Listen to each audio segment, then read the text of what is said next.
오늘 본문의 내용은 엘리사의 제자 중에 한 명이 그만 일찍 요절하여 저 주님 품으로 간 뒤에 그의 아내와 어린 두 아들이 힘겹게 살아가다가 이제는 너무너무 빚을 많이 져서 두 어린 아이를 남의 집에 종살이를 시켜야 될 만큼 절박한 상황이 됐다는 것입니다. 그녀는 보다 못해 엘리사를 찾아와서 자신들의 궁핍한 사정을 간절히 하나님께 구해달라고 요청하고, 하나님께서 엘리사를 통해서 그녀의 가정에 은혜를 베풀어 주실 때 그녀의 집에 있었던 기름 한 그릇에 있는 그 기름을 부어다가 그 마을의 모든 빈 그릇을 채워서 그녀의 빚을 갚을 뿐만 아니라 이후 어려운 삶을 살지 않도록 하나님이 책임지시고 돌봐주셨다는 그런 내용입니다. 저는 이것을 보면서 그녀가 주님께 찾아온 것은 참으로 귀한 것 같습니다. 여러분들, 우리 그리스도인의 가장 큰 축복 중에 하나는 바로 여기에 있다고 생각해요. 사람들은 자기 인생의 그릇이 비고 자기 삶으로 해결할 수 없는 문제들이 생기고 심지어는 자기 두 아들을 종으로 팔아야 될 만큼 자기 인생의 절망적인 순간이 됐을 때 그들은 어떤 마음일까요? 이제 끝났다라고 생각한다는 거예요. 어디 도움을 구할 데도 없고 사람을 의지할 데도 없고 자기 힘으로는 해볼 것도 없을 때 끝났다라고 생각하는 그때 우리는 끝난 게 아니라 시작입니다. 어떤 시작이에요? 주님의 은혜를 찾아오기 시작한다는 거예요. 그게 믿음의 축복이라고 생각해요. 남들은 야, 이거 어떡하냐, 이제 도와줄 데도 없고 도울 힘도 없고 해결할 방법도 없다고 생각하는 그 순간 우리 머릿속에 떠오르는 건 무엇입니까? 그렇지, 하나님이 계시잖아.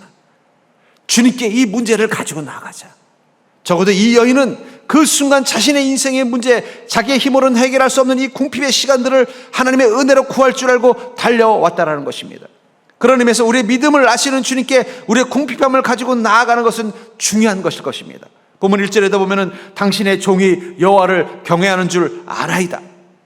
우리는 예수 그리스도의 제자요 하나님의 종입니다. 그렇기 때문에 우리가 주님을 경외하는 믿음을 가지고 있는 자들은 자기 인생의 그 궁핍함 앞에 주님 앞에 나와서 은혜를 구할 수 있게 된다는 거예요.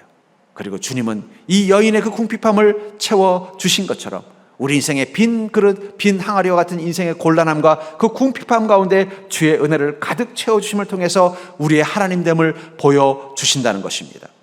전 여러분들이 그 놀라운 은혜를 가진 인생인 것을 다시 한번 기억하는 자 되기를 주의 이름으로 축복합니다. 그렇다면 우리 인생의 공고함과 궁핍함이 있을 때 주님께 은혜를 구하며 나오면 주님은 우리에게 어떻게 반응하실까요? 어떻게 말씀하실까요? 하나님은 이 엘리사를 통해서 이 여인을 만나주시고 이 여인의 그 궁핍한 마음 가운데 하나님은 침묵하지 않으시면서 주님의 은혜로 반응하셨다면 여러분들 인생 가운데 이 여인과 같은 상황을 경험할 수 있을 것입니다. 그때 우리가 주님 앞에 섰을 때 주님은 어떻게 우리에게 말씀하시고 어떻게 우리에게 반응하시느냐는 거예요. 먼저 오늘 이 이야기를 통해서 우리가 깨닫는 것은 주님은 우리에게 먼저 이렇게 물으실 것 같아요. 너에게 있는 것이 무엇인지 내게 말하라. 너에게 있는 것이 무엇인지 내게 말하라고 주님은 말씀하실 것 같습니다. 본문 2절을 볼까요? 엘리사가 그에게 이르되 내가 너를 위하여 어떻게 하랴? 내 집에 무엇이 있는지 내게 말하라. 그가 이르되 계집 중에 집에 기름 한 그릇 외에는 아무것도 없나이다. 하나님께서는 엘리사를 통해서 무엇을 말하는 거예요? 내가 너의 집에 무엇이 있는지 말해라. 내가 너를 위해서 어떻게 해주겠니? 너에게 있는 것이 무엇인지 말하라고 말하고 있다는 것입니다. 여러분, 하나님의 은혜의 시작은 하나님이 우리의 상황에 대해서 진단하시는 것부터 시작됩니다. 여러분들 병원에 가면 의사 선생님이 제일 먼저 묻는 게 뭐예요? 어디가 아파서 오셨어요? 어디가 제일 아파요? 제가 이렇게 하면 아픕니까? 안 아픕니까? 또 증세가 어떤 증세가 있습니까? 왜 이런 걸 질문할까요? 그것을 통해서 우리의 병이 무엇인지를 진단하고 거기에 맞는 처방을 하기 때문인 것처럼 주님께서 우리 삶의 상황을 진단할 때 어떻게 물어보시냐면 너에게 있는 것이 무엇이냐라고 물어본다는 거예요. 그럼 주님 물은 너에게 있는 것은 그 무엇일까요? 그것은 믿음의 눈으로 보았을 때 내게 있는 것입니다. 믿음의 눈으로 바라봤을 때 주님께 가지고 나올 만한 것이 무엇인지를 보라는 것입니다. 전 그런 의미에서 은혜는 씨앗, 은혜의 씨앗이 있다고 생각해요. 제가 며칠 전에 쓴 칼럼에 보면 하늘의 복은 뭐라고요? 씨앗이다. 하나님 우리에게 주신 건 씨앗과 같다는 거예요. 그걸 잘 심어서 열매를 거두는 게 우리가 바로 축복과 은혜라는 것입니다. 하나님은 열매를 주는 게 아니라 씨앗을 주신다고 말씀을 드렸어요. 마찬가지라는 거예요. 하나님 물어보시는 거예요. 너가 있는 게 무엇이니? 그것을 통해서 나의 은혜를 주시겠다는 거예요. 내가 있는 그것을 내가 씨앗 삼아서 너의 삶 가운데 축복의 열매를 풍성히 거두도록 만들어 주겠다는 것입니다. 이 여인이 가지고 있는 것은 무엇입니까? 한 그릇의 기름이었어요. 그것에 주님이 은혜를 부어주자 그 마을의 모든 빈 항아리들이 그 기름으로 가득 차게 바뀌었다는 것입니다. 성경에 보면은 주님께서 어떤 특별한 은혜를 주실 때 꼭 그렇게 질문할 때가 있습니다. 오병이의 기적은 어떻게 일어났어요? 5천 명이 넘는 사람들이 먹을 수 있는 기적은 그 소년에게 있는 것이 무엇인지 물어보신 거예요. 지금 여기 내놓을 수 있는 게 무엇이냐? 쟤네들에게 너희가 주라라는 말은 있는 것이 무엇이냐는 거예요. 거기에 주님 보리떡 5개밖에 없습니다. 그걸 주님 앞에 내어놓자 그것이 5천 명을 먹이는 놀라운 은혜로 바뀐 것입니다. 다윗의 호주머니에 무엇이 있었어요? 네가 골리앗과 싸워 이기고 싶다면 너에게 있는 것이 무엇이냐? 예, 주님, 저에게는 물맷돌 하나가 있습니다. 그 물맷돌로 골리앗을 쓰러뜨리고 이스라엘의 왕이 됐다는 거예요. 모세에게 이스라엘 민족, 수백만 명의 이스라엘 민족을 애굽에서 꺼내서 저 광야를 지나서 가나안 땅으로 가게 하실 때 주님이 첫 번째 물은 것은 너의 손에 있는 것이 무엇이냐? 예, 지팡이입니다. 주님은 그 지팡이로 홍해를 가르게 하고 수백 명의 만 명의 이스라엘 민족을 무사히 가나안까지 인도하는 능력이 되게 하셨다는 거예요. 그렇다면 주님은 여러분들에게도 이렇게 물을 겁니다. 주님, 저에게 긍휼을 베풀어 주시옵소서. 주님, 저의 이 공공함과 궁핍함 가운데, 이 어렵고 힘든 시간 가운데 주의 은혜를 베풀어 주시옵소서. 그럼 주님이 이렇게 말씀하십니다. 너에게 있는 것이 무엇이냐? 그걸 내게로 가져오라. 그럼 여러분들 뭘 주님께 가져가겠어요? 저는 그런 상상을 해봤습니다. 이 여인이 너에게 있는 게 뭡니까? 뭐냐? 그랬더니 예, 제가 생각해보니까 기름 한 병이 하나가 좀 그릇에 좀 남아있네요. 그걸 가져오라 했더니 착각한 거예요. 그 안에 기름이 들어있는 게 아니라 소위 말하는 먹다 남긴 어떤 음료수 같은 건데 이게 썩어가지고 막 신내가 나고 막 썩은 내가 나는 그런 거라면 어떻게 됐을까요? 그거밖에 없었다면, 물론 하나님 다른 은혜를 베풀으셨겠지만 어쩌면 그 빈 그릇들이 가득 채워지는, 기름으로 가득 채워지는 은혜는 없었을 수도 있다는 거예요. 그렇기 때문에 여러분, 주님의 은혜, 그 주님의 부흥이 내 삶 가운데 임하기 위해서는요, 내가 믿음의 눈으로 내 자신을 돌아보면서 주님께 가져갈 수 있는 그 한 그릇의 기름과 같은 것이 무엇인지를 찾는 게 중요합니다. 그걸 가지고 가는 게 필요하다는 거예요. 마태복음 13장 3절부터 8절에 보면은 하나님의 말씀이 씨가 되어서 우리 삶 가운데 내리고 그것이 축복의 열매를 맺는 과정을 이렇게 말씀하고 있습니다.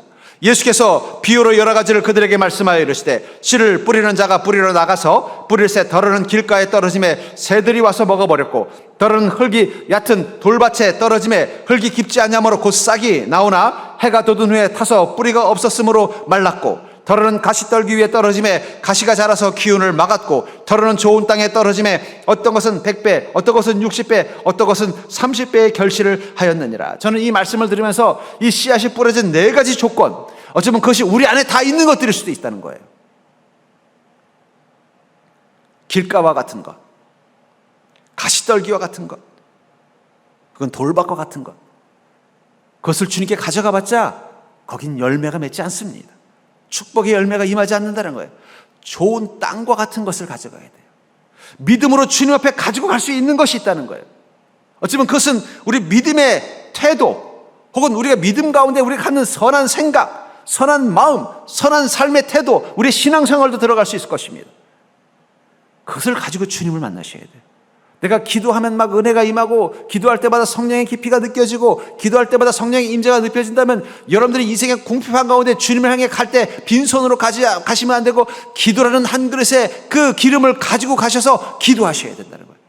그럼 하나님은 그 기도 가운데 어떻게 하신다는 거예요? 은혜를 부어주시는 거예요.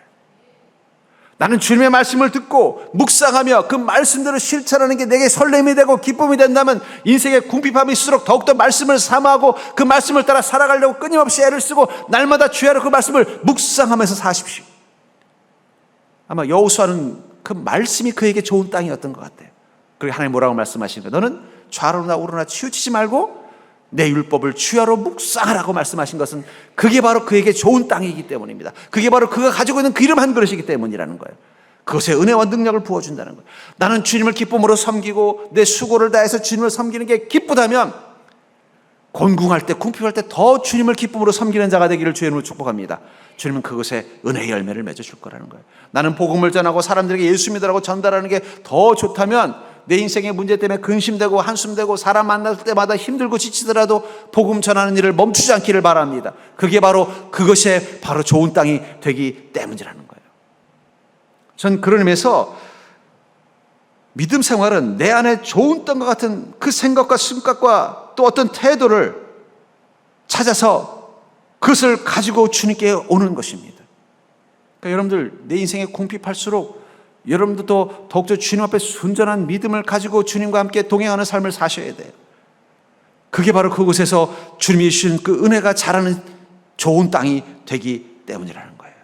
그렇다면 사랑하는 성도님들, 여러분들은 지금 주님께 그 은혜를 구하기 위해서 주님께 가져와야 되는 그 한 그릇의 기름과 같은 것이 무엇입니까? 이 여인에겐 그것이 한 그릇의 기름이었고 그 기름 가운데 주님의 은혜를 부어서 그 모든 빈 그릇을 가득 채워서 그 집의 가난과 어려움을 해결하는 능력이 되었다면 여러분들의 인생에 빈 그 한 그릇의 기름을 찾으셔야 된다는 거예요. 제가 전에 섬기던 교회에 어떤 어려움을 겪으신 분이 계셨어요. 그분은 갑자기 실직을 하고서 어려움 속에 있었습니다. 그 어려움 속에서 어떻게 이걸 이겨내다 하다가 이제 그 목사님의 말씀에 은혜를 받고 결심을 한 게 있었대. 그게 성경 필사. 내가 어차피 실업자가 돼서 할 일도 없는데 뭐 그렇다고 뭐 나가서 돈 쓰는 것도 그렇고 사람 만나도 별로 그냥 이제 실업자가 되니까 이제 친구들도 자꾸 피하고 가면 또 돈 써야 되는데 돈도 없으니까 에이 그냥 성경이나 필사하자. 그러면 하루 종일 성경 필사를 했다는 거예요. 그러다가 몇 개월 좀 어려운 시간이 지나고 다시 더 좋은 직장에 취업하게 된 거예요. 그러고 나서 저한테 그런 고백을 하더라고요. 목사님, 제가 그때 정말 힘들었는데 그때가 아니면 제가 어떻게 하나님의 말씀을 이렇게 한 권을 다 써보겠습니까? 그 힘든 시간인데 성경 말씀 쓰고 나니까 다 그 두려움과 근심도 잊어버리고 마음에 평안이 오고 지금 지나 보니까 그게 힘이 돼서 하나님께서 이렇게 내게 또 새로운 직장에 들어갈 수 있도록 은혜를 베풀어 준 것 같습니다. 그분은 자기의 한 그릇의 그림을 무엇인지 알고 있었던 거예요. 그러니까 여러분들 인생의 궁핍, 고난, 어려움이 올수록 여러분들 믿음의 눈을 들고 주님께 가져갈 만한 그 한 그릇의 기름이 무엇인지를 찾으셔야 돼요. 그걸 가지고 가셔야 된다는 거예요. 전 여러분들 그 지혜를 가진 자가 되기를 주의 이름으로 축복합니다. 두 번째로 우리가 공궁할 때 주님께 은혜를 구하면 나올 때 주님은 우리에게 또 이렇게 물어보십니다. 모든 궁핍과 고난을 주님께 가져오라 말씀하신다는 거예요. 너의 모든 궁핍과 고난을 내게 가져오라고 말씀하신다는 것입니다. 본문 3절을 보면 이르되 너는 밖에 나가서 모든 이웃에게 그릇을 빌리라. 빈 그릇을 빌리되 조금 빌리지 말고 그릇을 너희 집에 있는 빈 그릇을 가져오라고 한 게 아니라 주변 이웃들의 모든 빈 그릇을 다 빌려오라고 말하고 있습니다. 그것도 어떻게 해요? 조금 빌리지 말고 다 가져오라고 말하고 있다는 거예요. 이 여인에게 빈 그릇은 무엇입니까? 그것은 힘듦과 두려움과 고통일 것입니다.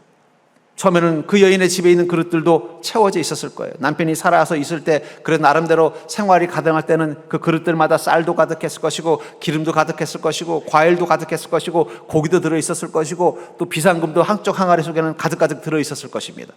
남편이 갑자기 요절하고 나서 여자 몸으로, 그 당시 때는 여자들이 경제적인 능력이 없었기 때문에 어렵게 살아가다 보니까 점점 그 항아리가 비어가는 거예요. 아침마다 일어나서 자녀들을 위해 밥을 지을 때마다 항아리에 쌀이 줄어드는 걸 보면 그녀는 두려움과 근심과 한숨으로 하루를 시작했을 것입니다.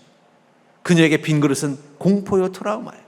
이제 마지막 큰 게 기름이 남은 걸 보면 이것마저 비워지면 우린 끝나겠구나, 절망이었을 것입니다.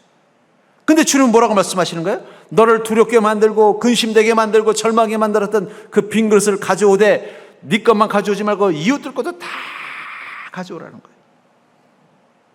그 그릇이 채워져야만 그녀의 문제는 해결되는 것입니다.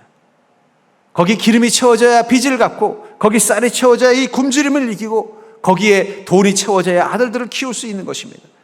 아마 그녀는 그전에도 그 채워있는 그 빈 그릇 그 속에서 어떻게든 살아보려고 그 그릇을 채우려고 애를 썼을 것입니다. 나가서 이삭도 주워보고 품팔이 일도 해보고, 그러나 그럴수록 그릇은 더 비워져 갔다는 거예요. 자기의 수고로는 채워질 수 없는 그 고통이었을 것입니다. 그런 그녀가 이제는 이 엘리사를 통해서 하나님의 은혜가 어떤 것인지를 깨닫고 났을 때 어떤 일이 났을까요? 다음번에 또 그 자신들의 그릇이 비워질 때 어떤 마음이 들었을까요? 이것은 내 인생의 실패, 절망의 흔적이 아니라 또다시 주님의 은혜가 채워질 자리라고 생각하지 않았겠습니까? 주님께서 그 그릇들을 다 채워서 빚도 갚게 하고 또 자녀들하고 잘 살게 해서도 계속 그 그릇에 기름이 남아있는 건 아닐 것입니다. 어느 순간 또 비어갈 거예요. 그러나 이전처럼 그 빈 그릇 보면서 한숨 쉬고 절망한 게 아니라 많이 비었네, 또 우리 엘리사 선생님을 찾아가야 되나? 어떻게 하면 주님의 은혜가 여기 또 채워질 수 있지? 설렘의 공간으로 바뀌었다는 거예요. 믿음이 무엇일까요? 내 인생의 그릇이 비는 거 보고 두려워하는 건 믿음이 아닙니다. 내 인생의 그릇이 비워지고 났을 때 일어날 일에 대해서 절망적인 상상을 하는 건 그 믿음이 아니에요. 야, 이거 큰일 났네. 이거 점점 쌀독에 쌀이 떨어지면 뭐 먹고 살아야 되지? 야, 이 경기가 점점 나빠지는데 이 통장에 돈이 다 빠지면 어떻게 해야 되지? 이거 다 떨어지면 이제 우리 죽는 거 아니야? 망하는 거 아니야? 그것은 세상 사람들이 생각하는 그릇의 끝이에요. 근데 우리는 뭘 상상해요? 이거 조금만 비면은 빨리 들고 주님께 가야 되겠네. 주님 이걸 어떻게 채워주실까? 믿음은 빈 그릇을 보고 절망하는 자들이 아니라 그 빈 그릇에 주님의 은혜가 채워질 날을 기대하며 소망하는 게 바로 믿음이라는 것입니다. 그러니까 여러분들의 쌀떡이 비고 여러분들의 통장이 비고 여러분들의 삶의 빈 그릇이 보일수록 절망하는 자가 아니라 소망하는 자가 되기를 주의 이름으로 축복합니다. 그래서 시편 80편 10절은 이렇게 현대인의 성경은 이렇게 말하고 있어요. 나는 너희를 이집트에서 인도해낸 너의 하나님 여호와이다. 너의 입을 크게 벌려라. 내가 채워주겠다. 주님이 뭐라고 말씀하셨어요? 네 입을 크게 벌려라. 크게 빌리는 얘기는 오늘 이 이야기 속에서는 뭐예요? 모든 빈 그릇을 다 가져오라는 거예요. 집에만 있는 거 가져오지 말고 이웃들 것도 다 가져오라는 거예요. 좀 통 크게 입을 벌리라는 거예요. 그리고는요, 그 말씀이 너무 멋지죠. 내가 채워주겠다. 하나님이 채워주시겠다고 합니다. 사람들의 약속은 믿을 수 없지만 하나님은 반드시 그 약속을 채워주십니다. 내가 채워주겠다는 거예요. 그러니까 여러분 입을 크게 벌리십시오. 여러분들이 인생의 항아리가 빌 때마다 더 많은 항아리를 모아가지고 하나님께 가져오는 믿음 되기를 주의를 축복합니다. 주님 뭐라고 말씀하셨다고요? 내가 채워주겠다. 뭐 걱정입니까? 주님이 채우신다는데. 에베소 1장 23절은 뭐라고 말하고 있어요? 교회는 그리스도의 몸이며 어디서나 모든 것을 넘치도록 채워주시는 분이 계신 곳입니다. 교회는 그리스도의 몸입니다. 교회는 예수 그리스도가 계십니다. 근데 그분은 어떤 분이라고요? 모든 것을 넘치도록 채워주시는 분이라는 거예요. 할렐루야. 전 여러분들이 이곳에서 예수 그리스도를 만나는 자가 되기를 주의 이름으로 축복합니다. 여러분들이 가지고 있는 인생의 문제라는 빈 항아리를 들고 오는 자가 되기를 주의 이름으로 축복합니다. 그럼 어떻게 한다는 거예요? 모든 것을 넘치도록 채우신다는 거예요. 그러니까 저는 여러분들 이곳에서 누구를 보러 오셨습니까? 주님 보기를 주의 이름으로 축복합니다. 제가 계속 우리 성도님들한테 말씀드리는 거예요. 교회 왔으면 예수님 만나고 가야지. 뭐 목사님 만나고 가고 성도님 만나고 가서 뭐 할 겁니까? 예수님 만나셔야지. 예수님 만나는데 옆에 서 있으면 반가워요 하고 다시 예수님 봐야지. 그렇잖아요. 왜 예수님 만나요? 여러분들의 항아리를 주님께서 채워주신다는 거예요. 그분만이 여러분들의 그 빈 항아리를 채워주신 것이기 때문입니다. 그분 만나서 그분이 모든 것을 넘치도록 채워주는 이 교회에 와서 주님을 만나고 주님을 통해 그 은혜를 누리게 하시겠다는 거예요. 그렇기 때문에 어떻게 해야 돼요? 주님께 그 은혜를 구하면서 나오는 자리가 되어야 될 겁니다. 저는 그러면서 이 교회는요, 은혜 배급소라고 생각해요. 여러분들, 은혜 배급소에 은혜 받으려면 어떻게 해야 돼요? 빈 그릇 가지고 와야죠. 다른 생각, 다른 마음 가득 채워올 필요 없습니다. 허세도 채워올 필요 없어요. 체면도 채워올 필요 없어요. 여러분들의 궁핍한 마음과 심령만 가지고 오시면 된다는 거예요. 주님 채워주시옵소서. 또 욥기 8장 21절은 이렇게 말합니다. 욥기 8장 21절은 하나님은 내 입에서 웃음을 채워주시고 내 입술이 기쁨의 소리를 채워주실 것이다. 하나님께서 우리에게 은혜를 주시는데 그 은혜가 얼마나 큰지 우리 입이 어떻게 되나요? 웃음을 채워주고 입술에 기쁨을 채워줄 거라는 거예요. 이 두 아들과 힘겹게 살아가던 이 여인은 한 번도 웃은 적이 없을 거예요. 아마 남편이 죽고 나서부터는 한 번도 웃은 적이 없을 거예요. 왜냐하면 살아야 될 걱정 때문에, 먹고 살 걱정 때문에, 이 어린 자녀 키우는 걱정 때문에 한 번도 웃어본 적이 없을 거예요. 근데 이 기름의 그릇에 채워지는 걸 보고 나니까 갑자기 그 마음에 기쁨이 넘쳤을 거예요. 아마 자녀들한테 그릇 더 가지고 올 때도 어떻게 했을까? 입에 얘들아 그릇 좀 더 가져와, 그릇 좀 더 가져와. 처음으로 그 마음에 기쁨이 가득한 거예요.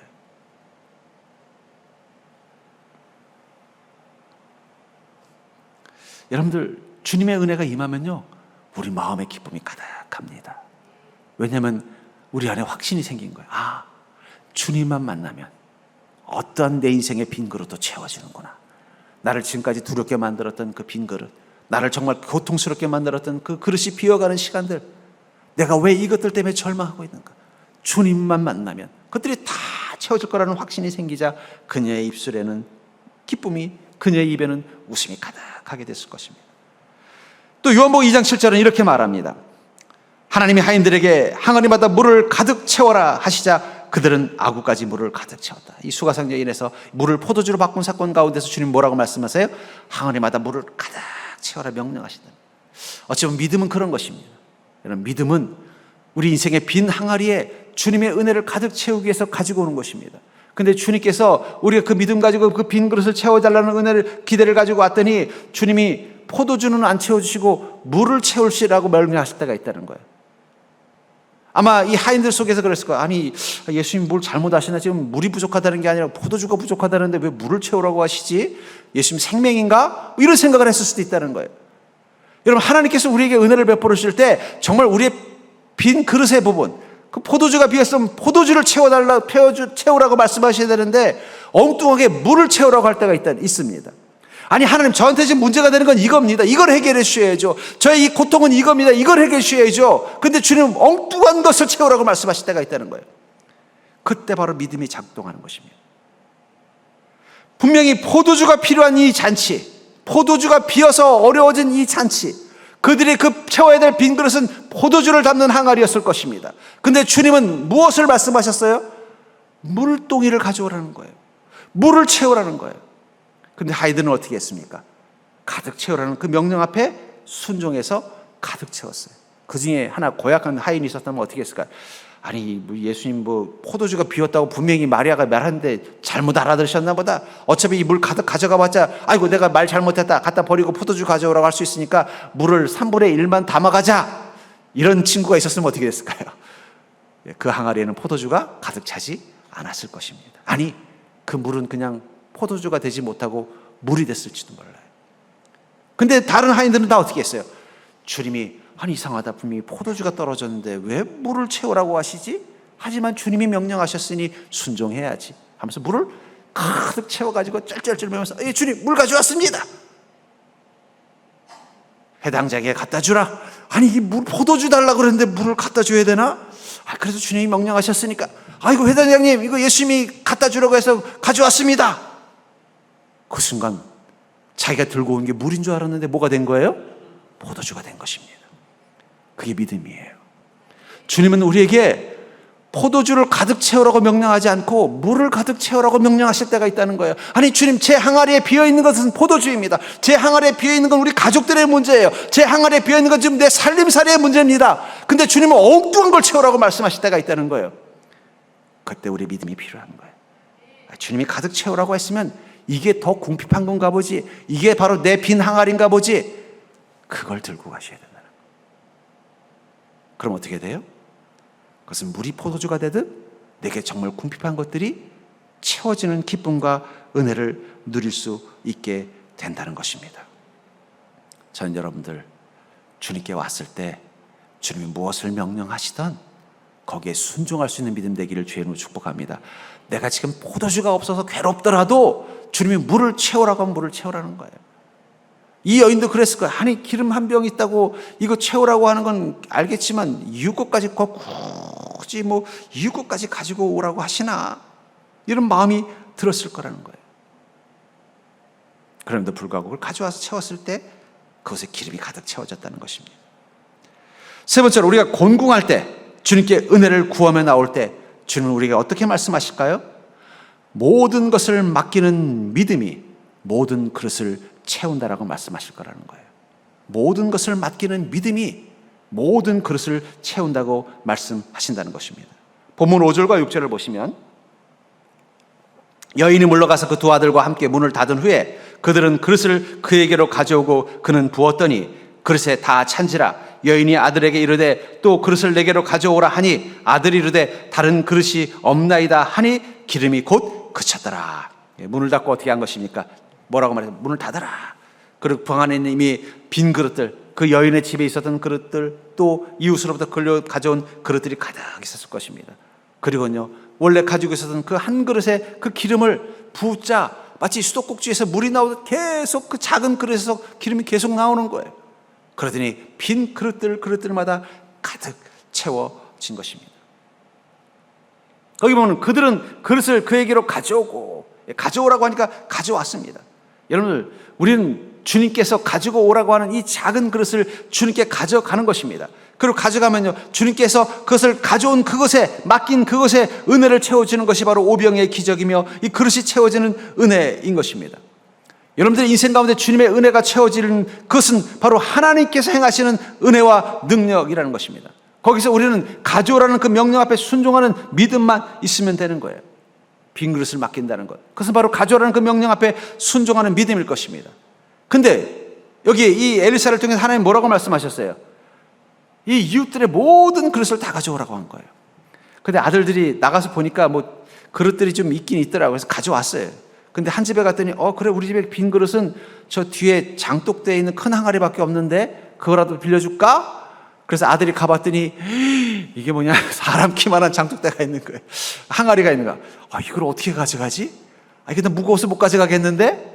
그리고 그걸 안 가져갔다가 한번 가정해 볼게. 그리고는요, 드디어 문이 닫혔어요. 그리고 집안에 있는 빈 그릇에 하나님께서 기름들을 가득 채워주는 거예요. 그래서 그 아이의 어머니가 아이고 이거 다 찼는데 또 밖에 또 항아리 없냐, 좀 빨리 좀 가져와라. 그 순간 그 아이의 마음속에 뭐가 떠올랐을까요? 그 큰 장독대 항아리를 가져왔어야 되는, 그거 채워졌으면 이 작은 항아리에 담긴 거 이거 아무것도 아닌데 내가 왜 그걸 안 가져갔지? 찔끔했을 거예요. 그렇죠?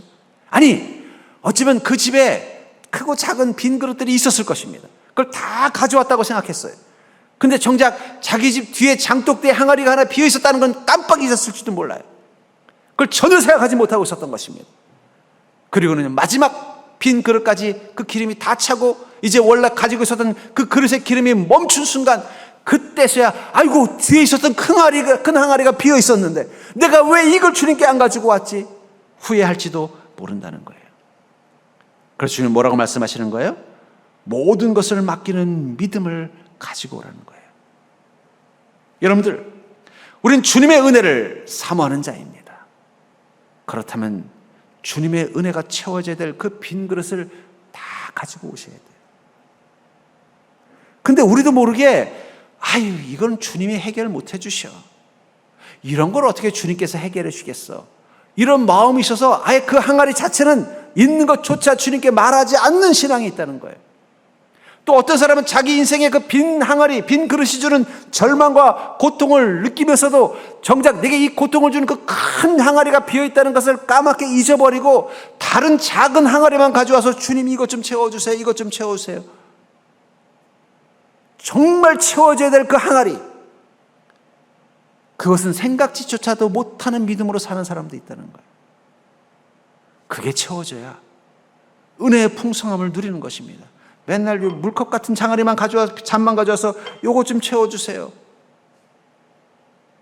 정말 큰 장독대에 항아리가 비어있는데 이게 채워져야 그 은혜의 풍성함을 내 삶 가운데 기쁨으로 누릴 수 있는데, 그건 주님께 가지고 올 생각조차 하지 않는 믿음이 있다는 거예요. 어쩌면 주님은 기다리고 계실 것 같아요.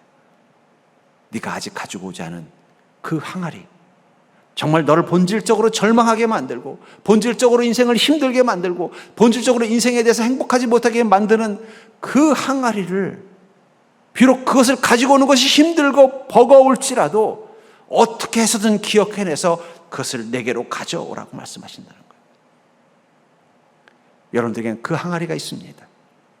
아직 주님께 가져오지 않은 빈 항아리, 그것이 가득 채워져야만 비로소 주님의 은혜가 채워진 기쁨을 누릴 수 있는 그 큰 항아리가 있다는 거예요. 그걸 찾아가지고 주님께 오셔야 돼요. 시편 37편 5절은 내 길을 여호와께 맡기라. 그를 의지하면 그가 이루시고, 그가 주님의 은혜로 채워져야 될 그 큰 항아리, 그것은 시편 37편을 고백한 한 그리스도인에겐 자신의 길입니다. 자신의 인생, 목표, 꿈, 방향, 그 큰 항아리를 주님께 가져왔다는 거예요. 우리 청년들, 우리 학생들, 너희들이 주님께 가져야 되는 가장 큰 항아리는 자신의 길, 목표, 방향이라는 거예요. 그거는 놔두고 조그만 이 종지 같은 것만 갖고 와서 채워달라고 하니까 채워는 주시는데 만족이 안 되는 거예요. 그 항아리를 가져오셔야 돼요. 내 길을 여호와께 맡기라. 그가 이루시고. 여러분들의 인생의 목표라는, 꿈이라는, 방향이라는 그 항아리, 그 항아리를 주님께 가지고 오십시오. 주님이 채우셔서 그것이 이루어지도록 만들어 주실 줄 믿습니다. 베드로전서 5장 7절에는 너의 염려를 다 주께 맡기라. 이는 그가 너희를 돌보심이라. 여러분들이 주님께 아직도 가지고 오지 않은 항아리가 있습니다. 염려라는 항아리, 근심이라는 항아리.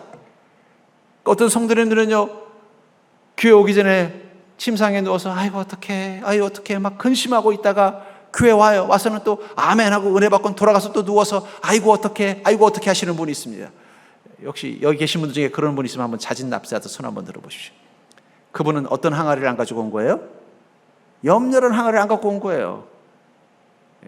다음 주에 꼭 가지고 오십시오.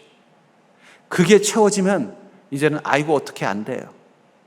너의 염려를 다 주께 맡기라. 이는 그가 돌보심이라. 그러니까 그 염려의 항아리를 갖고 와서 주님께서 채워주면 돌아가서 누워서는 어떻게 해야 돼요? 아이고 살겠다. 염려 어떻게가 살겠다로 바뀌는 거예요. 맨날 그냥 잠도 못 자고 자다가도 깨서 한숨 나오다가 갑자기 그날 코 골면서 편하게 자는 거예요. 왜냐하면 그 항아리를 주님께 가져왔기 때문입니다. 주님이 채우셨기 때문에. 여러분들의 인생의 염려, 근심되는 항아리 이제는 주님께 가지고 오는 자 되기를 주의 이름으로 축복합니다. 잠언 16장 3절은 너의 행사를 여호와께 맡기라. 그리하면 내가 경영하는 것이 이루어지리라. 여기 행사라는 것은 우리의 날마다 삶의 시간들입니다. 우리는 다 24시간 그걸 어떻게 쓰느냐에 따라서 우리 인생이 복된 인생을 살기도 하고 또 어려운 인생을 살기도 할 것입니다. 그것을 다 주님께 맡기라는 거예요. 여러분들 이 유명한 사람들은요 다 옆에 매니저가 있어요. 비서든 뭐든 매니저가 있어서 그의 하루의 일과를 다 체크해주고 적절하게 그 일을 잘할 수 있도록 도와주는 것입니다. 우리 인생도 마찬가지입니다. 하나님이 우리 인생을 매니지먼트 해주시면요 여러분들의 인생은 후회할 것이 아무것도 없어요. 하나님의 계획과 인도하심 때문에 복된 삶을 살아갈 수 있는 것입니다. 그래서 여러분들이 해야 될 모든 일들을 행사를 누구에게 맡기라고요? 하나님께 맡기라는 거예요. 제가 이렇게 연예인들이 나오는 프로 보면 매니저랑 함께 나오는 프로가 있더라고요. 뭐 전지적 참견 집전인가 뭐 하여튼 그런 게 있더라고요. 그래서 보면서 야 참 특이하다. 주인공이 이 연예인이 아니라 매니저예요. 근데 그 매니저가 뭘 하는가 보면 그 연예인이 오늘 하루 해야 될 모든 행사들을 다 미리 다 잘 될 수 있도록 준비해 주는 거예요. 그냥 그 매니저는 가서 그 연예인은 가서 노래만 부르면 되고 가서 팬들만 만나면 되고 행사에 가서 참석만 하면 돼요. 나머지는요 그 매니저가 알아서 다 해주더라고요. 여러분 얼마나 신납니까? 하나님이 여러분들의 인생의 매니저가 되어주신다면 그분께 맡기면 돼요. 그래서 그 연예인이 딱 찰 때마다 오늘은 어디 행사 가야 돼? 물어보면 오늘은 저기 여기 가면 돼요. 그러면 그래 그럼 나 뭐 복장 걱정하지 마세요. 좀 거기 가면 코디가 벌써 옷 다 준비해 놨어요. 다 준비해 놓은 거예요. 그냥 몸만 가서 하면 되는 거예요. 여러분 그렇게 행복한 인생도 있습니다. 하나님이 여러분들의 인생의 매니저가 되어주시면 여러분들 그냥 여러분들 하루의 삶을 기쁨과 감사함으로 주님의 인도하심을 따라 살기면 되는 거예요. 성령께서 우리와 함께 계신다는 것, 바로 보혜사가 된다는 건 바로 우리 인생의 매니저가 되어주신다는 거예요. 너의 행사를 다 주께 맡기라. 그리하면 내가 경영하는 것이 이루어지리라. 또 시편 50편 22절은 이렇게 말합니다. 내 짐을 여호와께 맡기라. 그가 너를 붙드시고 의인의 요동함을 영원히 허락하지 아니하시리라. 인생의 짐, 그게 우리를 힘들게 만드는 거예요. 산에 가면요 유난히 배낭을 맨 크게 메고 온 사람들이 있어요. 그 배낭 크게 메고 온 사람들은 아니나 다를까 조금 가다가 또 쉬고 조금 가다가 쉬고, 그런 사람들 내려올 때 보면 다리가 휘청휘청 거려가지고 막 불안불안하게 오는 사람이 있어요. 근데 우리가 왜 인생을 휘청휘청할까요? 우리 짐이 너무 많아서 그래요. 짐을 지고 싶지 않아서 안 지고 싶어서 지는 게 아니잖아요. 인생길을 가려니까 필요하니까 다 지는 거예요. 그걸 혼자 지고 오려니까 우리 다리에 힘이 안 되니까 자꾸 휘청거리고 고깃길을 만나면 못 가고 절망하는 거예요. 저희 아이랑 옛날에 산에 갈 때 보면, 등산을 갈 때 보면 저희 아이에게도 배낭을 줍니다. 그러나 그 배낭에 별거 안 줘요. 다 제가 메고 가죠. 그래도 그것도 힘들다고 막 찡찡거리면 제가 어떻게 할까요? 뒤에 가서 배낭에 보면 위에 손잡이가 있는 거예요. 손잡이를 쑥 들어줍니다. 그럼 배낭의 무게가 안 느껴지니까 어떻게 돼요? 안 힘드니까 가는 거예요. 짐은 자기가 지고 있는 것 같지만 실제로 누가 지는 거예요? 제 손이 지는 것입니다. 여러분들, 우리가 우리의 짐을 주님께 맡긴다는 건 뭐냐면, 내 인생에 내가 살아야 되는데 필요한 것들을 배낭에 메고 가다 보면 그게 힘들게 느껴질 때 주님께 맡기면 주님이 그 하나님의 손으로 쓱 들어주는 것입니다. 그러면요 짐을 안 진 것처럼 갈 수 있다는 거예요. 여러분들의 인생의 짐을 주님께 맡기는 자 되기를 주님을 축복합니다. 그럼 우리 아이는 가다가 이제는 걷는 것도 귀찮으니까 어떻게 해요? 다리에 힘을 쭉 빼요. 그럼 쭉 쳐져요. 그럼 저는 어떻게 해야 되겠어요? 이제는 우리 아이의 몸무게까지 들고 가는 거예요. 그럼 우리 아이는 편하게 가는 거예요. 여러분, 우리 인생에 해결해야 될 짐들이 있습니다. 그걸 주님께 맡기십시오. 그리고 인생의 무게와 같은 존재의 짐도 주님께 맡기세요. 그 주님께 맡기시라고요. 주님이 충분히 여러분들의 모든 것, 여러분들의 인생의 짐과 여러분들의 인생의 무게까지도 다 감당해 줄 수 있는, 여러분들의 존재의 무게까지도 감당해 줄 수 있는 큰 힘을 가진, 팔을 가진 하나님의 손이 여러분들을 붙잡아 주신다는데 왜 그걸 못 맡기시고? 왜 그런 우스갯 농담이 있었잖아요. 처음 택시 타는 할머님이 자식들에게 줄 막 김치 이런 거 잔뜩 싸가지고 택시를 탔다는 거예요. 택시를 탔는데 택시에서도 그 짐을 계속 머리에 이고 있더래요. 그래서 할머니 왜 그거 좀 내려놓지 그래요. 제가 그랬더니 택시 타는 것도 미안해 죽겠는데 짐까지 어떻게 하겠냐. 우리 그런 마음살까지 사는 거 아니에요? 주님, 내 인생의 문제 해결해 주는 것도 고마운데 이런 것까지 어떻게 주님께 맡깁니까? 주님 뭐라고 말씀하세요? 모든 그릇을 빼놓지 말고 가져오라는 거예요. 맡기십시오. 그가 너를 붙드시고 의인의 요동함을 영원히 허락하자. 요동한다는 건 뭐예요? 절망하고 낙심하고 두려워하는 마음입니다. 그것들을 하나님 허락하시한다는 거예요. 너 그런 인생 살 필요 없다는 거예요. 기뻐하고 감사하고 당당하게 두려움 없이 살 수 있다는 거예요. 무엇만 하면요, 너의 짐, 너의 인생의 무게, 너의 존재의 무게를 하나님의 크신 팔에 맡기면 된다는 거예요. 여러분들 그 항아리를 들고 다니실 필요 없습니다. 주님께 맡기면 된다는 거예요.